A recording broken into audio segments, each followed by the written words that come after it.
Sesuai request kalian, Ardiles Infinity Flash 2.0. Halo guys, Dimas ini dan gue excited banget buat bahas sepatu requestan kalian dari Ardiles. Kenapa? Karena Ardiles ini adalah merek yang banyak banget kalian tanyain. Gue ngerti sih, di antara kalian nih banyak yang sepatu sekolah yang pakai Ardiles. Kalau mau beli sepatu running terjangkau juga jatuhnya ke Ardiles. Dan banyak yang diem-diem pakai Ardiles gitu, nggak pamer di medsos, tapi ya udah puas aja gitu sama kualitas Ardiles. Makanya itulah yang bikin kita juga sama penasaran sama kalian nih. Apalagi terakhir nih kita datang ke markasnya Ardiles, mereka cerita kalau mereka sudah ada perampingan kategori. Total untuk running ada 5, pembagiannya udah sangat jelas, sangat clear, dan semuanya di-develop teknologinya sesuai dengan kebutuhan dan kategorinya. Termasuk Infinity Flash ini. Jadi FYI aja, kode Flash itu adalah sepatu Ardiles untuk speed station. Jadi kalau kalian pengen yang cepat-cepat gitu ya, silahkan nyarinya yang ada kode flashnya ini. Dan kalau kalian penasaran, kita juga udah siapin video buying guide untuk banyak kategori Ardiles. Semuanya loh yang kategori Ardiles ya kita bikin buying guide-nya. Jadi kalian bisa nonton di sana. Nah, balik ke sepatu ini, dari segi desain, gue suka banget, ramping, sleek, dan clean. Meskipun ada logo Ardiles yang gede gini, tapi menurut gue nggak masalah loh. Gue nggak tahu ya sama kalian ya, tapi feel-nya, look-nya ini masih cakep. Belum lagi nih, kita perhatiin ya, permainan warnanya itu loh. Putih, hijau gitu kan, hijaunya itu nyambung dari outsole, midsole, sampai ke upper itu senada semua. Gokil Ardiles, mau pamer nih dia ya. Dia mau pamer kayaknya jago banget ngewarna-warnain kayak begini-begini. Boleh ya. Nah, kalau dari segi looks-nya, ini kalian bisa tebak lah ya, kayak kalau gue ingetnya sama Vaporfly ya. Nggak buruk, sama sekali nggak buruk, karena nggak jadi KW-nya Vapor apa gimana. Karena looks-nya masih ada karakternya sendiri, masih masih strong lah, ada sesuatu yang berbeda gitu di sini. Itu sedikit insight tentang desain-desainnya. Tapi kan kita bukan reviewer desain kan? Nah, langsung aja kali ya, kita gas bedah sepatunya.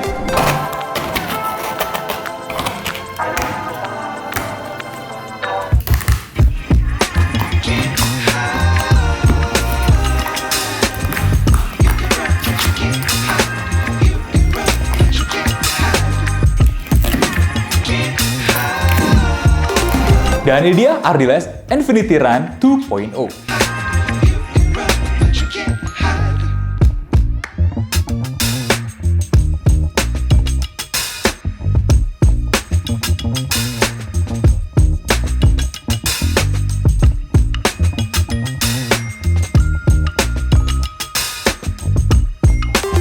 Oke guys, barangnya udah di sini ya. Kita langsung bahas aja dari atas sampai bawah sampai dalam-dalamnya. Pertama, dari segi upper, tar dulu.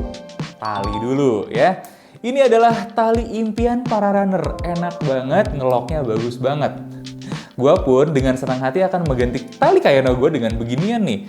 Dan Ardiles dengan baik hati sudah ngasih tali yang lockingnya bagus ini sedari awal. Good job Ardiles, kita udah lihat juga ya, banyak lini-lini terbaru Ardiles buat running itu udah pada pakai tali kayak gini. Ternyata ini juga ya, diperhatikan ya kebutuhan kita ya, para runner ya. Oke, lanjut. Kalau dari segi upper, dia adalah tipe gasseted tongue. Nah, kalian mungkin bisa lihat lebih jelasnya di sini ya. Nah, lidah juga tipis ala-ala sepatu running modern zaman sekarang, tapi materialnya memang akan berbeda. Kalau misalnya kalian bandingin sama Vapor gitu ya, beda materialnya, nggak sampai di sana. Terus kalau dari segi meshnya ini juga memang mengingatkan sama beberapa sepatu running high-end, tapi beda karakternya. Kenapa? Karena kalau kita udah coba tes Dremel, ternyata ya ini jebol sih di detik keempat guys, tembus. Ya mau gimana lagi, ini 2 lapis padahal, tapi tembus atas bawahnya. Ya gimana, namanya juga sepatu running, harus dicari yang breathable tapi ringan untuk saving weight ya, sama Ardiles. Ternyata ya hasilnya kayak begini, durabilitas lah yang agak dikorbankan. Tapi tunggu dulu, karena kan ini material TPU itu sebenarnya banyak banget. Nah, kita coba tes sedikit lebih baik guys, jadi kalian nggak usah terlalu khawatir. Yang mungkin biasanya akan bergesekan itu kan sisi luar dan dalam ini ya. Kalau sisi dalam itu kadang-kadang kita akan ketemu sepatu dengan sepatu gitu ya. Itu kadang-kadang terjadi kalau sisi luar dengan permukaan-permukaan misalnya trotoar dan segala macam. Makanya kalau kita coba tes, ya inilah memang ada damage-nya juga ya. Nggak sampai tembus, nggak sampai jebol ke dalam bagian mesh-nya. So far so good lah. Terus kalau kita coba tes tarik juga nggak buruk sama sekali. Ternyata kekuatan mesh-nya kita dapat angka 3,69 kg force, dan ini kalau kita kasih poin ya, ini adalah 4 dari 5 gitu poinnya untuk kekuatan tarikan si Newton meternya gitu. Oke, ini banyak hal yang cukup menarik nih, beberapa detail-detail. Nah, ini nih pull tabnya pendek segini aja, pull tabnya yang ngebantu sih pas lagi pakai sepatu. Bagian collar juga tidak ada keluhan sama sekali, tidak ngeganggu. Jadi detail-detail dari segi material, meskipun ya dia pilih yang nggak terlalu mewah, nggak terlalu bagus, tapi semuanya fungsinya tepat ya, tepat guna, tepat fungsi, sesuai harga. Ini layaklah diapresiasi. Tapi mohon maaf, karena ketahanannya rating kita cuma 5,5 dari 10. Lanjut bahas ke dalam. Pertama, nah insole-nya dulu ya. Insole ini sebenarnya udah pas. Dia pakai memory foam ya. Tebelnya enak, empuknya juga enak. Apalagi ke bawah nih ketemu alas TA yang empuk. Ini udah oke loh feel kenyamanannya. Tapi ada satu isu dari insole ini yang kita akan bahas nanti ya. Nah, lanjut ke bawah, ini ada plat.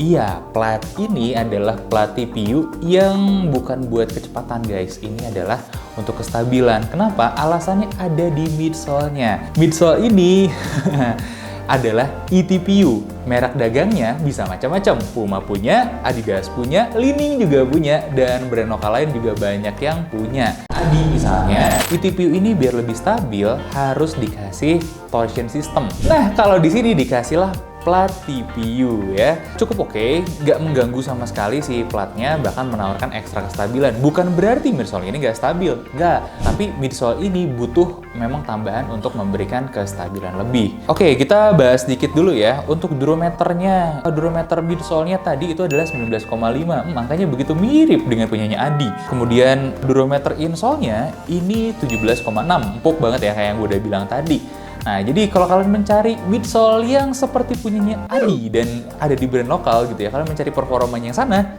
gue bisa rekomen ini sih sebenarnya dengan karakter midsole-nya. Oke, kita lanjut lagi ke outsole-nya ya. Outsole-nya ini juga menjanjikan, dimana disclaimer dulu nih, ini adalah rubber ya, rubbernya gede banget, banyak. Biasanya kan isu dari sepatu lari itu outsole-nya kurang banyak, rubbernya kurang tebal dan kurang luas. Enggak, yang ini enggak. Bener-bener dari ujung ke ujung. Dan sialnya biasanya rubber kayak gini tuh satu berat ya, terus yang kedua itu belum tentu durable. Ardiles berhasil memecahkan dua itu. Dengan rubber sebanyak itu dia ringan. Dan durabilitasnya juga terbilang oke ya. Kita cek durometernya itu 49 HA. Kita coba siksa ya dengan Dremel kita. Ternyata cuma berkurang 2 mm aja. Ini angkanya baik loh. Oke, ini gokil nih Ardiles. Memecahkan masalah banyak brand-brand lokal lain ya buat running. Dengan caranya dia sendiri dan dengan hasil Dremel itu sangat layak lah kalau kita berikan angka 8 dari 10 sebagai rating outsole-nya. Gimana dengan konstruksinya? Oke, konstruksi juga gak kalah gokil ya. Lem-lemannya ini baik. Beda banget kalau kita lihat yang lifestyle dengan running. Running itu kayaknya Ardiles bener-bener totalitas habis-habisan, pol-polan lah gitu ya buat maksimalin skillnya di sini. Jadi lem-lemannya bagus banget malah. Kita bisa lihat bondingnya dari outsole, midsole itu sangat kuat. Midsole ke upper juga bener-bener nyatunya tuh kuat banget. Ini udah di level brand-brand yang luar juga ya banyak yang levelnya kayak gini loh. Nah, buat benchmarking aja, biasanya kalau kita temuin gitu ya, Adidas itu biasanya angka 8, 9, Asics itu 9 ke atas gitu ya. Ardiles kita berikan rating 8 dari 10. Jadi gokil ya, kalian udah bisa bayangkan kekuatannya itu seperti apa. Ini juga kalau kita tes mesin udah bisa kebayang sih nanti resultnya akan seperti apa ya. Cuman beberapa hal menarik yang pengen gue coba sampaikan aja. Sayang beribu sayang, dikit lagi. Ardiles ini tuh udah rapih banget, udah bagus banget, udah kuat banget, tapi clean up-nya tuh, ini bisa di clean up sedikit lagi. Kalau clean up-nya maksimal aja, ini produk yang kelihatan banget nih berkualitasnya. Oke, itu aja sih yang sangat, sedikit lah gue sayangkan ya. Oke, sekarang kita mau bahas kenyamanannya. Sebagai sepatu lari, sepatu ini tuh nyaman banget. Ya nyaman aja.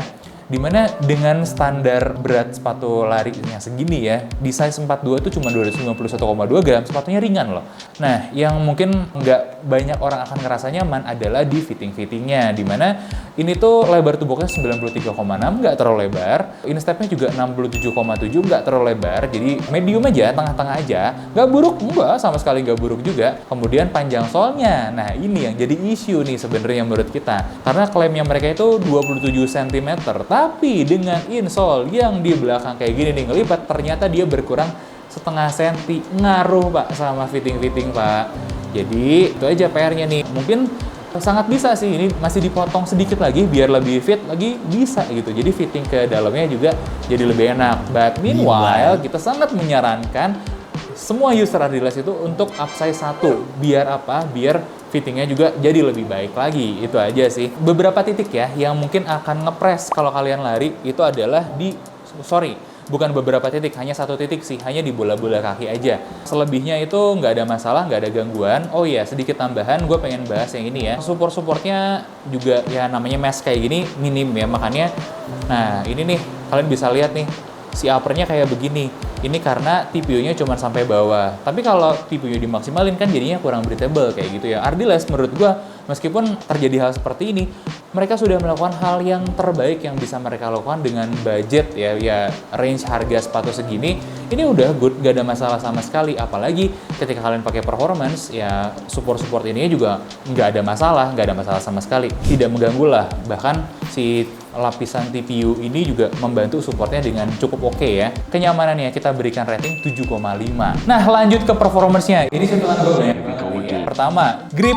di lantai licin. Baik dong, tapi grip di lantai basah itu kurang. Nah, kesimpulannya apa? Memang sepatu ini tuh bukan berarti licin, tapi sepatu ini tidak didesain buat kalian lari hujan-hujanan, apalagi di aspal atau trotoar licin. Tolong, kategori sepatunya untuk speed session. Tapi kita menemukan kalau sepatu ini nggak hanya sekadar untuk speed session aja, tapi kalian bisa untuk race day. Nah, rekomendasi kita itu mungkin sampai 10-15K itu masih bisa. Terus, untuk karakternya sepatu ini tuh adalah netral ya. Bukan cushion, bukan stability juga. Kalau kalian ada yang berpikir, oh ini kan empuk ya, apa lebih cushion? Nggak juga sih. Ini empuknya itu beda, dia karakternya lebih ke energy return, lebih ke mantul-mantul gitu ya. Makanya kalau kita lihat tes drop ball kita itu juga menghasilkan angka 31. Bentar, mirip banget sama punyanya siapa itu ya dulu ya favorit gua. Mirip banget loh sama punyanya Adi gitu ya. Kalau kalian ada yang user Ultra Boost, ini begitu mirip memang karakter midsole-nya. Nah, apakah karakter midsole ini ketinggalan zaman? Menurut gua enggak.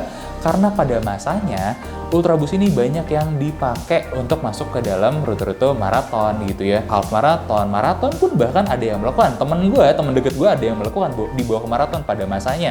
Dan tidak ada masalah. Cuman memang di zaman sekarang ada teknologi yang lebih baik, makanya nggak dipakai. Tapi untuk kelas-kelas runner yang masih entry level sampai tengah-tengah ya, intermediate, ini sangat-sangat bisa sekali buat kalian. Energy return itu baik dan membantu kalian terutama di speed session atau di race day kayak begitu ya. Nah, untuk heel strike, ini karakternya bisa untuk semua heel strike, mau di depan, mau di bola kaki, ya tengah-tengah sampai belakang, itu semuanya didesain dengan cukup baik untuk semua heel strike. Jadi don't worry. Nah, kemudian kita juga mau ngebahas tentang support ya. Pertama nih, untuk rigidity-nya ya. Untuk di lateral rigidity, dia juga terbilang oke ya. Ada kekakuan sedikit, tapi masih dalam sesuatu yang baik. Nah, kemudian kalau kita lihat torsional rigidity, ini lebih lentur sih, tapi kebantu sekali dengan plat di tengah-tengah ini nih yang membuat sepatunya lebih stabil. Ya kebayang ya kalau nggak ada platnya, mungkin lebih lari kemana-mana, jadi dua-duanya masih terbilang baik. Support di belakang juga, kekakuannya kalau dari segi heel nggak kaku ya, malah cenderung agak lentur, tapi supportnya ada. Jadi memang ada nih terbilang supportnya, pengerasannya ada, plus ditambah ini nih, ada bantalan yang ngejepit bagian heel kalian, jadi nggak kemana-mana gitu loh. Karena banyak kan sepatu-sepatu yang minim support di belakang itu los aja gitu, nggak ada bantalan yang ngejepitnya. Nah, Adidas itu ngejepit dengan pas aja, jadi ada cukup, tapi memang nggak maksimal, nggak support banget. Nah, kita ngerti juga karena pasti mereka butuh buat ngurangin bobotnya ya. overallnya good ya. Apalagi ya, ini cukup bikin gue tersenyum lah. Performance-nya 8 dari 10.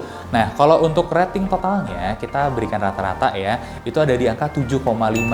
Tapi jangan berpikir itu angka yang buruk. Enggak. It's good, it's already good. Dan ini menurut gue adalah alternatif yang baik dari salah satu merek Jerman ya, untuk bisa, nggak bersaing lah, tapi untuk bisa kalian menikmati ya performa terbaik kalian di jalanan. Oh, ada beberapa tambahan yang gue ketinggalan tadi cerita. Untuk rockernya pun terbilang agresif ya nih. Rockernya banyak nih, kerasa sekali. Jadi pas lagi ngelangkah memang ada bantuan nih dari si rockernya. Tapi sedikit catatan aja, kalau kalian mau pakai buat daily ya sebagai sneakers, bisa. Ini sepatu ini bisa banget. Tapi ada risiko hammer tuh, karena memang ini yang ngangkat banget nih. Bagian depan, jari-jarinya itu agak ngangkat. Jadi please pertimbangkan dengan baik. Kalau menurut gue sih, oke-nya buat lari aja. Tapi kemarin tester kita ngetes seharian, bahkan perjalanan dari Surabaya, Bandung, nggak ada masalah ternyata dengan si fitting-fitting kayak begininya. So, itu dia review dari Ardiles Infinity Flash 2.0. Ya, gimana menurut kalian? Ini adalah awal yang menyenangkan dari Ardiles di tahun 2025 ini. Kita masih nunggu nih karena kita ngelihat listnya Ardiles itu panjang banget inovasi terbarunya. Kita tungguin sampai akhir tahun dan kita lihatnya perkembangan ke depannya gimana. Karena salah satu yang paling potensial buat yang menghajar brand luar gitu, dan brand lokal ini salah satunya Ardiles. Mereka punya kemampuannya, mereka punya teknologinya, mereka punya capitalnya untuk melakukan semua itu. Ya, mudah-mudahan kita doakan lah kalau memang Ardiles ini bisa serius jadi salah satu sepatu yang sangat-sangat bagus gitu ya, dengan harga affordable, tapi juga bisa memuaskan kebutuhan kita para runner ya di Indonesia ini. Oke, itu aja bedah sepatu Ardiles Infinity Run Flash kali ini. Gimana menurut kalian? Coba komen di bawah. Gua Dimas undur diri, sampai ketemu di bedah sepatu selanjutnya.